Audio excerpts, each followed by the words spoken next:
Welcome to our next class. तो पूरी class में हम धीरे अणु व परमाणु के बारे में, तो अणु व परमाणु के बारे में, इसके बाद आज प्रारंभ करते हैं कि वैज्ञानिक जॉन डाल्टन द्वारा परमाणु से संबंधित बताया गया अवधारणा, जॉन डाल्टन का परमाणुवाद सिद्धांत कि जॉन डाल्टन ने परमाणु से संबंधित क्या विचारधारा प्रस्तुत की।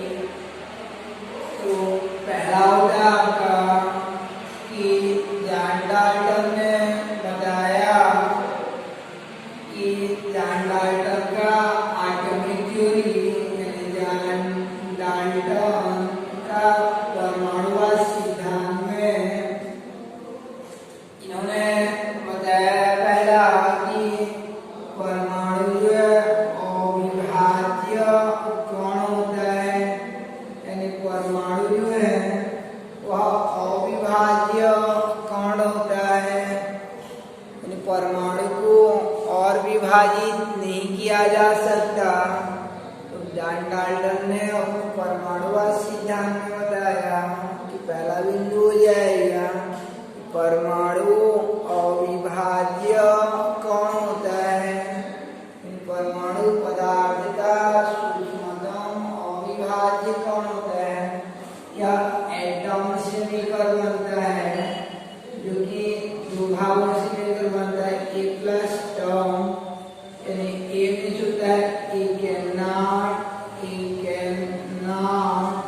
और टर्म में होता है आपका कट, यानी ए कैन नॉट कट हो जाता है, जिसे अगर काटा नहीं जा सकता उसे एटम कहते हैं। तो इस प्रकार से पहला बिंदु हो जाता है जॉन डाल्टन के परमाणुवाद सिद्धांत का, परमाणु पदार्थ का सूक्ष्मतम अविभाज्य कण होता है। दूसरा बिंदु यह है कि परमाणु को रासायनिक अभिक्रिया में न तो उत्पन्न की जा सकती है, नहीं केवल नष्ट की जा सकती, केवल एक रूप से दूसरे रूप में वो परिवर्तित होता है। जैसे N2 और H2 अभिक्रिया करेंगे तो ये NH3 फॉर्म में कन्वर्ट हो जाता है। नाइट्रोजन जो है अमोनिया में मिल गया है, वो समाप्त नहीं होता है, नष्ट नहीं होता है, केवल रूपांतरण होता है, एक रूप से दूसरे रूप में परिवर्तन होता है, उसके रूप का परिवर्तन यानी रूपांतरण होता है। तो इस प्रकार से परमाणु रासायनिक अभिक्रिया में न तो उत्पन्न होती है न ही नष्ट होती है, केवल एक रूप से दूसरे रूप में परिवर्तन होती है। कहने का अभिप्राय हो जाता है कि परमाणु जो है अविनाशी होता है, परमाणु अविनाशी होता है, केवल एक रूप से दूसरे रूप में परिवर्तित ही होती है। दूसरा बिंदु हो जाता है परमाणु जो है अविनाशी होता है, जैसे आपका आत्मा होता है, न तो उत्पन्न होता है न ही नष्ट होता है, केवल एक रूप से दूसरे रूप में परिवर्तन होता है। तो ऐसे परमाणु न तो उत्पन्न होती है न ही नष्ट होती है, केवल एक रूप से दूसरे रूप में रूपांतरित होती है। इस प्रकार से दूसरा बिंदु हो जाए परमाणु अविनाशी होती है। पहला था आपका कि परमाणु पदार्थ का सूक्ष्मतम अविभाज्य कण होती है, दूसरा की परमाणु अविनाशी रहती है, तीसरा की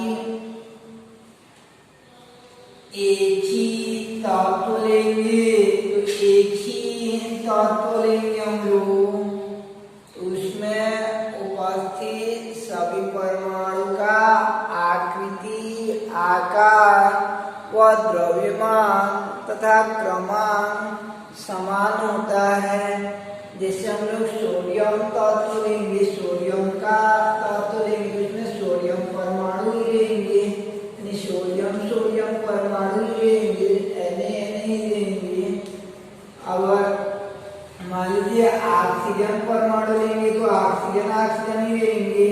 इन सबका क्रमांक और द्रव्यमान समान होता है, जैसे ये सोडियम तत्व का लेंगे, सोडियम को लेंगे, सोडियम को ले जाएंगे तो उस दौरान उसमें प्रत्येक सोडियम का जो है क्रमांक 11 होगा, द्रव्यमान 23 होगा और आकार यानी वही 2, 8, 3 यानी पहला 3 ऐसा पूछ रहे हैं, बाद में पढ़ेंगे। तो एक ही तत्व में उपस्थित परमाणुओं की आकृति, आकार, द्रव्यमान एवं क्रमांक एक समान होती है। जैसे एक ही क्लास में उपस्थित विद्यार्थियों का पुस्तक समान होता है, वही 5 विषय पढ़ेंगे, फिजिक्स, केमिस्ट्री, मैथ्स या बायो और हिंदी, इंग्लिश। तो एक ही तत्व में उपस्थित परमाणुओं का द्रव्यमान, क्रमांक, आकृति व आकार एक समान होती है। तो ये जान डाल्टन परमाणु सिद्धांत का तीसरा बिंदु हो जाता है। चौथा बिंदु हो जाएगा कि अलग अलग तत्व लेंगे। जैसे एक तत्व हम लोग Cl लेंगे और दूसरा तत्व लेते हैं हम लोग सोडियम, तो अलग अलग तत्व लेंगे। तो अलग अलग तत्वों का यानी ये सोडियम लेंगे और ये क्लोरीन लेंगे, दोनों में तुलना करेंगे, उनका आकृति, आकार, क्रमांक और द्रव्यमान अलग अलग आता है। तो इस प्रकार से अलग अलग तत्वों में उपस्थित परमाणुओं की आकृति, आकार, द्रव्यमान व क्रमांक अलग अलग होती है। चौथा बिंदु रहता है। पांचवा हो जाता है कि परमाणु रासायनिक अभिक्रिया में सरल अनुपात में संयोग करती हैं। कहने का अर्थ है जैसे यह आपका N2 और 3S2 संयोग करेंगे और 2NH3 बनाते हैं। कहने का अर्थ है कि नाइट्रोजन के 1 भाग लिया और इसका 3, कभी ऐसा नहीं होगा कि इसका 1.47 और इसका 3.25 ऐसा भाग नहीं लेता है, यानी सरल अनुपात में संयोग करते हैं।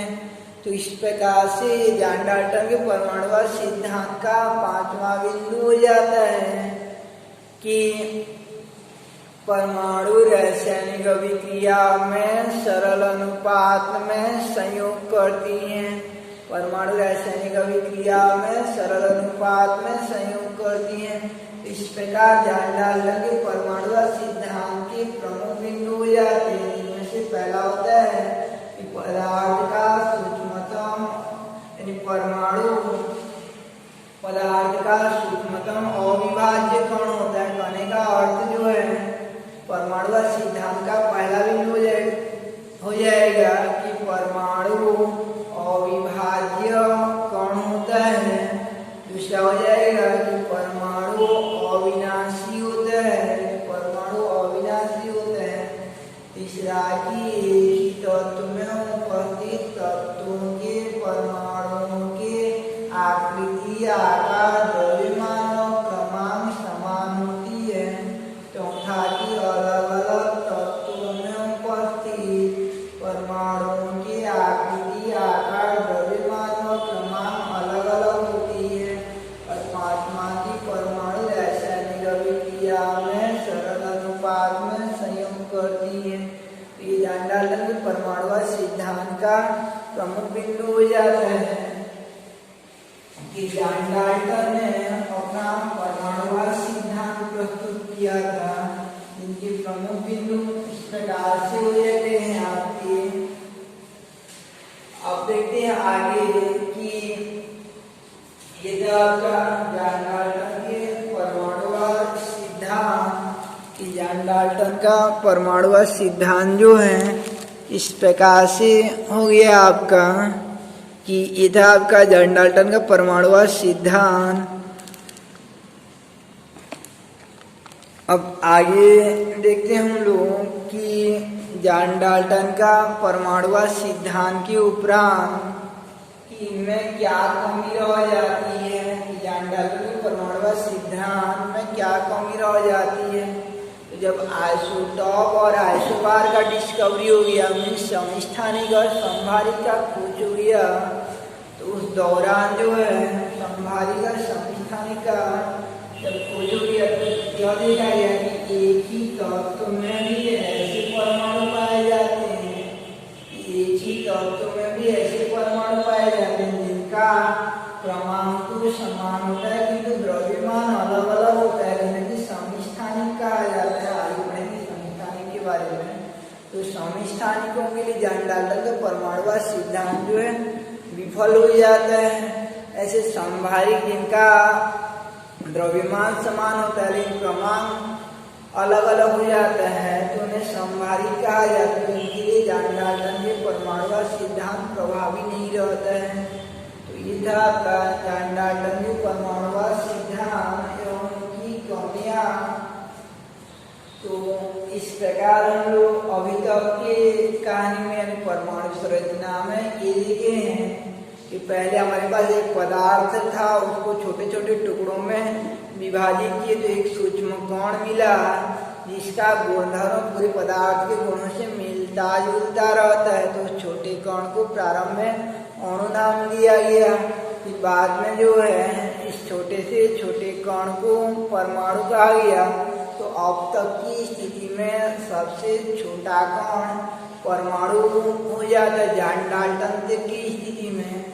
किंतु आधुनिकता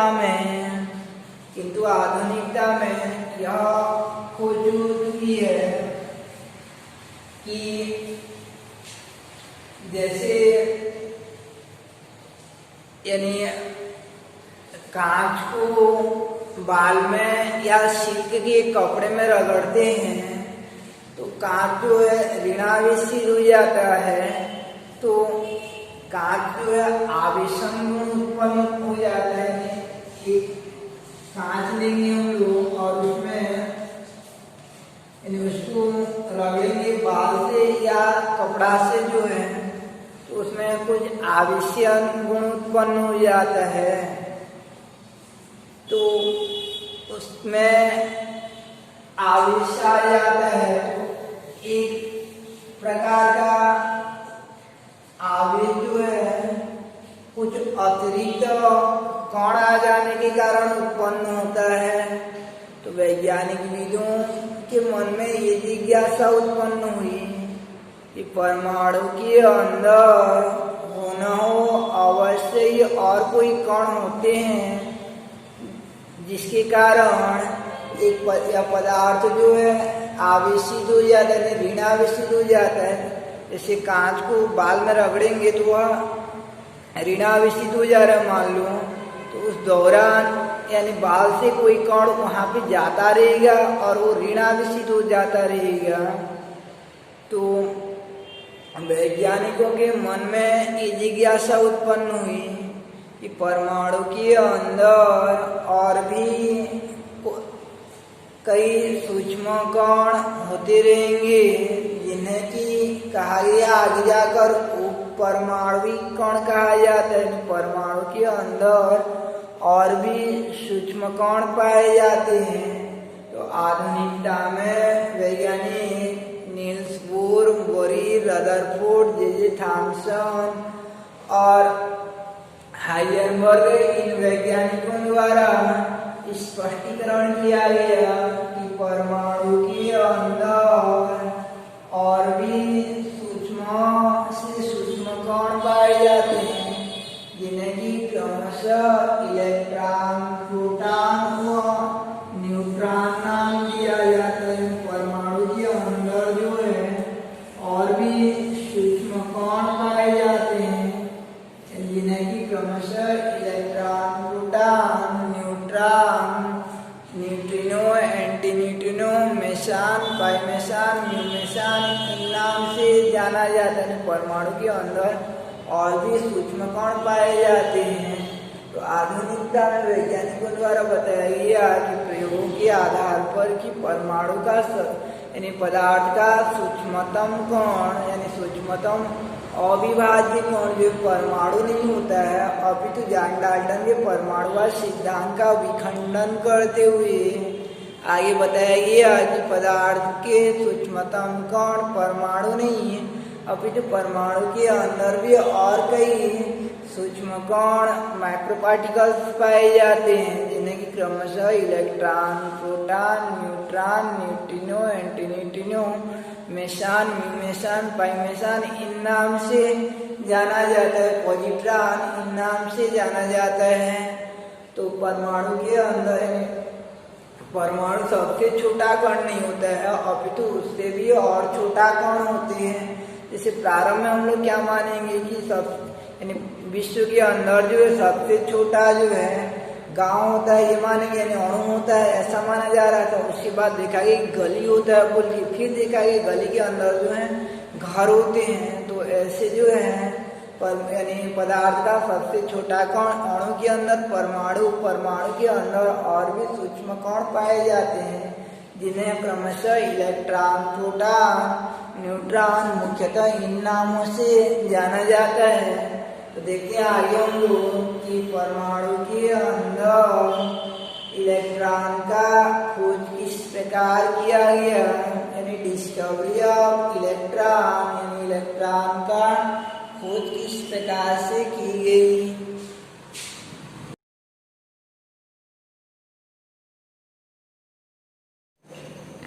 तो इलेक्ट्रॉन, प्रोटॉन व न्यूट्रॉन में से इलेक्ट्रॉन का डिस्कवरी में के लिए सर्वप्रथम एक वैज्ञानिक माइकल फैराडे द्वारा एक प्रयोग किया गया कि इलेक्ट्रॉन का खोज के संदर्भ में वैज्ञानिक माइकल फैराडे द्वारा एक प्रयोग किया गया, विद्युत आवर्तनी प्रयोग, कि उन्होंने एक विद्युत आवर्तनी विलयन को लिया।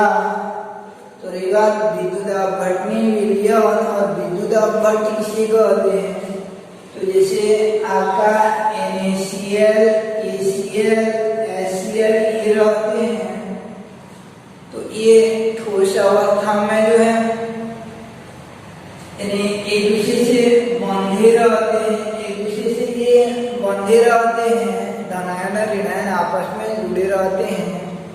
किंतु उनको जल में डालने पर जो है, जैसे हम लोग जल अथवा किसी विलायक में डालते हैं, तो जल अथवा किसी विलायक में डालते हैं तो वे अपने अवयवी आयनों में विभक्त हो जाते हैं। जैसे NaCl को डालेंगे तो वह Na और Cl ऋणायन के रूप में डिवाइड हो जाता है, Na और Cl ऋणायन के रूप में डिवाइड हो जाता है। यानी ऐसे पदार्थ को विद्युत अपघट्य कहा जाता है। ऐसे पदार्थों को विद्युत अपघट्य कहते हैं, जो ठोस अवस्था में एक दूसरे से बंधे रहते हैं, किंतु विलयन में अवयवी आयनों में विभक्त हो जाते हैं। इस प्रकार के पदार्थ को विद्युत अपघट्य कहा जाता है। इस प्रकार के पदार्थ को विद्युत अपघट्य कहते हैं, और ऐसे विलयन को विद्युत अपघटनी विलयन कहते हैं।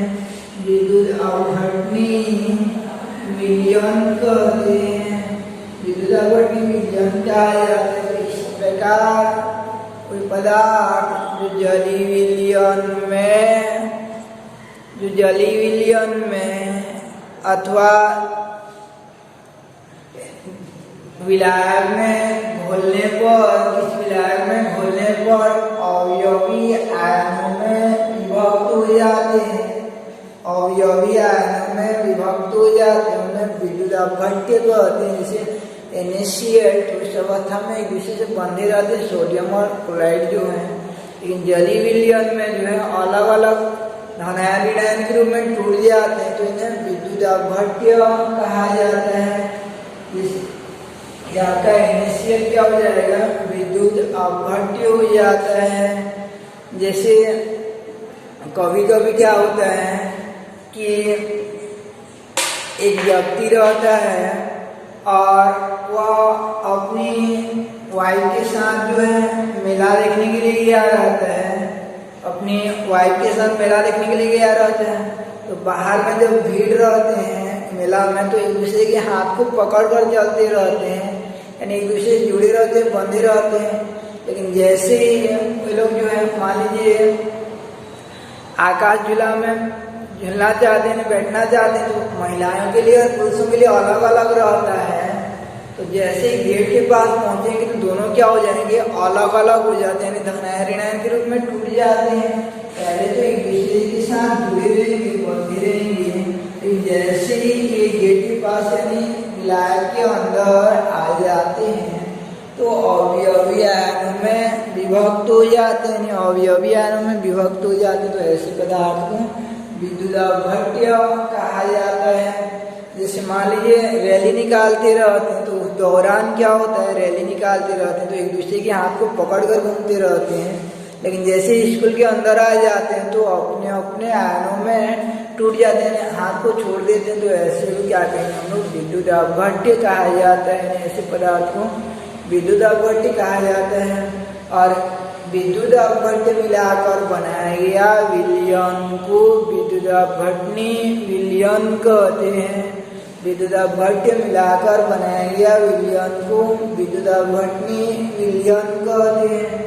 विद्युदाघटनी विलयन लेकर वैज्ञानिक माइकल फेराडे द्वारा प्रयोग किया गया कि उन्होंने विद्युत अवघटनी विलयन लेकर एक प्रयोग किया, जैसे विद्युत NaCl लेंगे तो विद्युदाघट्य विलयन लेकर उन्होंने ऐसा दो छड़ डुबा दिया, जिससे कि रसायन की भाषा में इलेक्ट्रोड कहा जाता है। इलेक्ट्रोड डुबा लिया और एक को विद्युत धारा के धन सिरे पर और दूसरा को ऋण सिरे पर जोड़ दिया, यानी बाहर धनायन और ऋणायन से विद्युत स्रोत से जोड़ दिया। और इस प्रकार व्यवस्था कर इस विलयन के अंदर, इस प्रकार व्यवस्था कर इस विलयन के अंदर उन्होंने विद्युत धारा को प्रवाहित किया। उन्होंने विद्युत धारा को प्रवाहित किया, तो विद्युत धारा को जैसे ही प्रवाहित किया उन्होंने ये देखा कि ये सोडियम धनायन जो है यहाँ पे इस ऋण वाला सिरा की ओर आते जाते हैं, आकर्षित होते जाते हैं। ये ऋण वाला सिरा की ओर आकर्षित होते जाते हैं, यहाँ पे आकर एकत्र हो जाते हैं, चिपक जाते हैं। और Cl वाला उल्टा दिशा में जाता है, इस दिशा में जाता है, धन की ओर जाता है। सोडियम धनायन जो है ऋण इलेक्ट्रोड की ओर जाता है, तो ऋण सोडियम जो है Na धनायन जो है इस ऋण वाला इलेक्ट्रोड की ओर जाता है, प्लस की ओर जाता रहता है।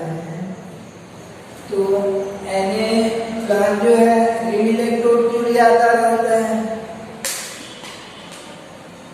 तो वैज्ञानिक माइकल फेराडे ने अपने इस प्रयोग, वैज्ञानिक माइकल फेराडे द्वारा विद्युदाघट्य विलयन लेकर इलेक्ट्रोडों द्वारा विद्युत धारा प्रवाहित किया, तो उन्होंने देखा कि धनावेशित आयन जो रहते हैं वे ऋण इलेक्ट्रोड की ओर अभिगमन करने लगते हैं, ऋण इलेक्ट्रोड की ओर आकर्षित होने लगते हैं।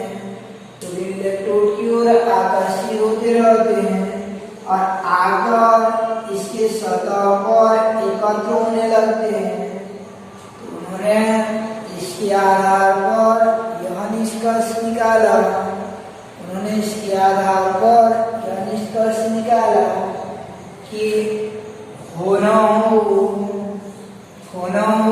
कि विद्युत धारा जो दी है यहाँ से अवश्य ही कोई कण आता रहेगा और आकर इनको अपनी ओर खींचता रहेगा, यानी अपनी ओर आकर्षित करता रहेगा। जैसे मान लीजिए कि क्लासरूम में पढ़ाते रहते हैं, उस दौरान जो है यानी कोई विद्यार्थी जो है अपनी नियमित जगह पर बैठा रहेगा, तो मान लीजिए टीचर का 2 पीरियड रहता है, पहला और चौथा। तो पहला पीरियड में जहाँ पर बैठा रहेगा वो विद्यार्थी, फिर चौथा पीरियड में फिर आएंगे, तो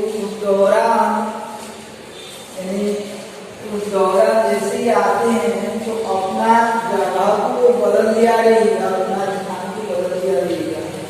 तो उसके आधार पर शिक्षक क्या अनुमान लगाए रहेंगे कि होना इसको कोई ना कोई जो है किसी प्रकार से बताए रहेंगे या सिखाए रहेंगे, इस प्रकार से रहेगा।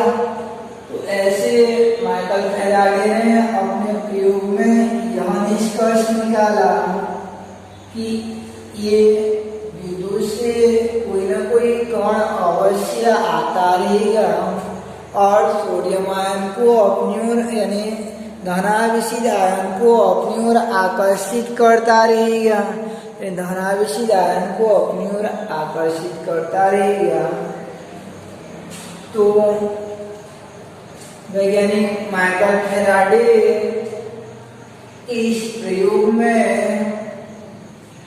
उन्होंने निष्कर्ष निकाला था कि विद्युत से इलेक्ट्रिक से कोई ना कोई कण आ रहा है और इस विलयन में सोडियम आयन को अपनी ओर आकर्षित कर रहा है। तो एक प्रकार से विलयन के संगठन में परिवर्तन कर दे रहा है, यानी सोडियम आयन को अपनी ओर खींच दे रहा है।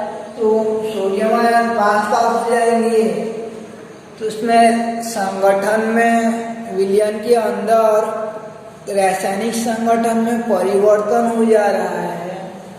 तो माइकल फैराडे के इस प्रयोग में यह निष्कर्ष निकलता है कि विद्युत से कोई न कोई कण आता रहता है और विलयन के रासायनिक संगठन को परिवर्तन करता रहता है, यानी विलयन के रासायनिक संगठन को परिवर्तन करता रहता है। जैसे बताया जा रहा था कि टीचर पढ़ाते रहेंगे और चौथा में फिर आएंगे तो विद्यार्थी अपना अपना जगह बदल दे रहे हैं, तो क्या सोचेंगे कि होना कोई ना कोई अवश्य आया रहेगा, इनको कुछ ना कुछ सिखाया रहेगा, इस प्रकार से। तो ऐसे इलेक्ट्रिक से कोई ना कोई कण आता रहता है और विलयन के रासायनिक संगठन को परिवर्तन करता रहता है। तो इलेक्ट्रिक से आने वाला इस कण का नाम वैज्ञानिक स्टोनी द्वारा इलेक्ट्रिक से आने वाले इस कण का नाम वैज्ञानिक स्टोनी द्वारा इलेक्ट्रॉन नाम रखा गया, यानी इलेक्ट्रिक से आने वाला इस कण का नाम जो है इलेक्ट्रॉन रखा गया।